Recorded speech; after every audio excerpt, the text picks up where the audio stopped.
Et à présent, il est temps de retrouver Pierre-Henri Paulet. Bonjour Pierre-Henri. Bonjour Martin. Pierre-Henri Paulet du site internet des Voix de l'Hexagone, lesvoixdel'hexagone.fr. Aujourd'hui, Pierre-Henri, vous avez décidé de nous parler de l'Union européenne et des PECO, ces pays d'Europe centrale et orientale. Y a-t-il justement une faille entre ces PECO et l'Union européenne? Alors, Martin, la réélection dimanche à la tête de la République tchèque du pro-russe et eurosceptique Miloš Zeman confirme qu'il existe au centre du continent un îlot contestataire qui compromet le renforcement de l'intégration européenne. C'est vrai, le torchon brûle entre l'Union européenne et certains pays d'Europe centrale et orientale, les fameux PECO, vous l'avez dit, surtout la Hongrie, la Pologne et la République tchèque. Rappelons quelques faits. Les institutions de l'Union voient se dérouler à leur insu de véritables révolutions conservatrices. En Hongrie, le gouvernement de Viktor Orban est dans le collimateur de la Commission depuis le début des années 2010. Ont passablement déplu les atteintes à l'indépendance de la justice, la mainmise sur la moitié des titres de presse d'un industriel proche du parti au pouvoir, le Fidesz, la fermeture du principal journal d'opposition, le refus obstiné de la politique des quotas migratoires européennes, les tentatives pour affaiblir les ONG, suspectées d'être financées par le milliardaire George Soros, et enfin la réforme des universités en avril 2017. En Pologne, ce sont les réformes mises en place par les ultra-conservateurs du parti Droit et Justice, revenu au pouvoir en octobre 2015, qui inquiètent. Contrôle de la direction des médias publics, affaiblissement du tribunal constitutionnel, violation des règles environnementales de l'Union et dernièrement, réforme controversée de la Cour suprême et du Conseil national de la magistrature. En Hongrie, les récentes lois sur la justice, qui s'attaquent notamment au pouvoir du parquet anticorruption, laissent craindre la remise en cause de son indépendance vis-à-vis du politique, et le cas roumain va même être discuté ce mois-ci à Bruxelles. Donc il y a des crispations, des tensions, une incompréhension mutuelle, mais pas de rupture qui soit actée, ni même envisagée à court terme. Car il n'y a pas de risque majeur, selon moi, de voir l'un de ces PECO quitter l'Union européenne, comme l'ont décidé les Britanniques. On a coutume de dire que les États les plus récemment impliqués dans le projet européen n'aiment l'Europe que pour les subventions. C'est un juste constat, mais qui ne s'intéresse qu'aux conséquences et jamais aux causes. Les peuples et les gouvernements des PECO ne sont pas anti-européens. Les lois qu'ils adoptent visent d'abord à régler des questions d'ordre interne pour répondre à des problèmes spécifiques, encore plus ou moins liés à leur transition démocratique. Ensuite, les mesures les plus contestées obéissent aussi à des logiques politiciennes internes, forcément moins commentées ici. Ces mesures sont des instruments d'une lutte de pouvoir entre les élites politiques, en gros, du post-communisme. Je vais prendre un exemple, la loi sur les universités hongroises ou la réforme de la justice et des médias en Pologne. Les PECO ne provoquent pas délibérément l'Union européenne, mais en tant qu'États membres récents, ils découvrent, ils font l'expérience des contraintes du système communautaire et la limitation de la liberté d'action. Pour des pays qui ont cru se libérer des influences étrangères en 1989, c'est évidemment une mauvaise surprise.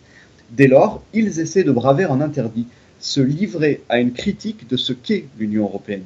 Alors ce n'est pas anodin de leur part. Ces pays ont connu la dépendance à une grande puissance, l'Union soviétique, et craignent naturellement de revivre avec l'Union européenne une forme de soumission qui ne dit pas son nom.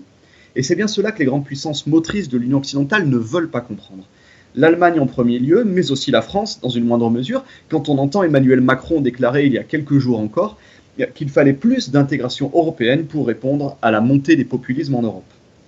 Or, si cette crise perdure, qu'elle s'aggrave et qu'elle implique même un nombre croissant de pays, parce que je rappelle qu'il y a encore 5 ans, seule la Hongrie était l'élève turbulent de la classe européenne, eh bien nous sommes incapables d'en deviner l'issue, parce que nous vivons une période historique.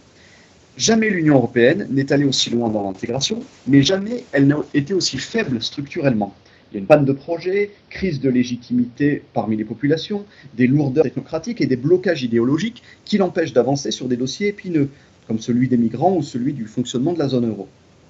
Il se trouve qu'au même moment, les PECO, eux, se sentent suffisamment en confiance, que leur gouvernement bénéficie d'un appui démocratique solide pour fonder cette union qui sait être forte, surtout avec les faibles, comme le montre le traitement imposé à la Grèce. Ainsi, en Pologne, le parti Droit et Justice atteint des records de popularité et ses adversaires libéraux sont absolument laminés dans les enquêtes d'opinion. En Hongrie, Orban et son parti le Fidesz sont les grands favoris des législatives d'avril prochain, tandis que l'opposition de gauche reste divisée.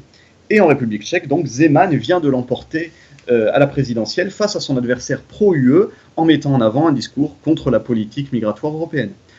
Vu de France, l'enjeu paraît pourtant simple. L'Union européenne tente d'empêcher les dérives craintes ou réelles de gouvernements populistes, ultra-conservateurs, voire même nationalistes.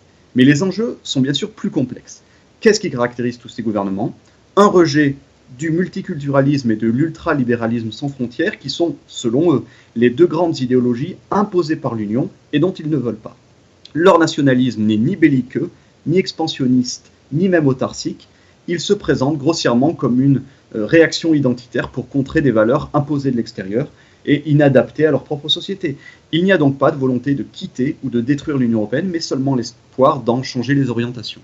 Oui, et alors justement, Pierre-Henri, de quelles armes disposent chacun de leur côté l'Union européenne et les PECO dans cet étrange affrontement? Alors, l'Union européenne peut jouer sur deux tableaux, l'opinion publique et le droit, et les PECO sur deux autres, l'assentiment populaire et la diplomatie. Je m'explique. L'Union européenne construit son propre récit de la crise, celui dont j'ai parlé tout à l'heure, la sauvegarde de la démocratie, des libertés et de l'état de droit face à des gouvernements extrémistes. Donc elle tente de mobiliser l'opinion publique européenne pour légitimer les procédures engagées contre ces pays, avec comme relais naturel les partis politiques et les médias libéraux. Le deuxième levier d'action de l'Union européenne est bien sûr le droit, son droit. D'abord avec la possibilité pour la CJUE de sanctionner les États qui ne respectent pas les normes et les politiques européennes. Je vais donner deux exemples rapidement. La CJUE, donc la Cour de justice de l'Union européenne, le 20 novembre 2017 a enjoint la Pologne à cesser immédiatement et sous astreinte l'exploitation industrielle de la forêt de Białowieża qui contrevenait aux normes européennes en matière d'environnement. Et puis, début décembre 2017, ça c'est plus important, la Commission a saisi la CJUE d'un recours en manquement visant la Hongrie, la Pologne et la République tchèque qui refusent d'appliquer les fameux quotas migratoires européens.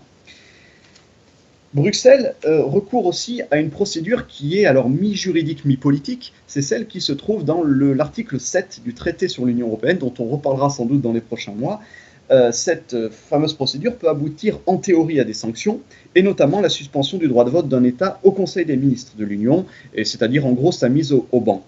Cette procédure a été déclenchée contre la Pologne en décembre 2017, et le Parlement européen est même favorable à ce qu'elle le soit contre la Hongrie. Bon, en pratique, il ne devrait pas y avoir de sanctions, hein, Martin, car il faudrait l'unanimité des autres États pour pouvoir juger que la Pologne viole de manière grave et persistante les principes de l'Union et donc la sanctionner. Et la Hongrie a promis d'opposer son veto. Donc face à ces difficultés pour sanctionner les atteintes à l'état de droit, il est envisagé de profiter des négociations budgétaires européennes qui viennent de s'ouvrir concernant la période 2020-2026 pour réduire les dotations à destination des États récalcitrants. C'est une sanction d'Élysée dans le cadre, bien sûr, de la légalité européenne. Pour les gouvernements des PECO, là, l'équation est beaucoup plus simple. Tant qu'ils restent soutenus par leur population, ils peuvent poursuivre leurs réformes contestées et même profiter des hésitations et de la mollesse de l'Union européenne. Et surtout, ils peuvent poursuivre publiquement, officiellement, des discussions, des négociations, de temps en temps lâcher un peu de lest, comme l'a fait par exemple le gouvernement polonais sur la réforme du tribunal constitutionnel à l'été 2016, ou encore la Hongrie à propos de l'application de la loi sur les universités. Donc ils jouent de leur poids politique et économique pour s'épargner les sanctions. Là, c'est de la pure diplomatie et beaucoup d'entourloupe. Et néanmoins, on sent que le bras de fer paraît un petit peu déséquilibré. Nous avons donc 3 à 4 États d'Europe centrale qui s'opposent au reste des partenaires européens. Oui, sur le papier, en effet, c'est une crise qui paraît déséquilibrée, mais qui en réalité permet de révéler l'ampleur de la faille qui s'est ouverte au sein de l'Union européenne. Même si la Hongrie, la Pologne, la République tchèque et la Roumanie donnent l'impression de peser peu, l'attitude à avoir vis-à-vis de ces pays frondeurs alimente les divisions européennes.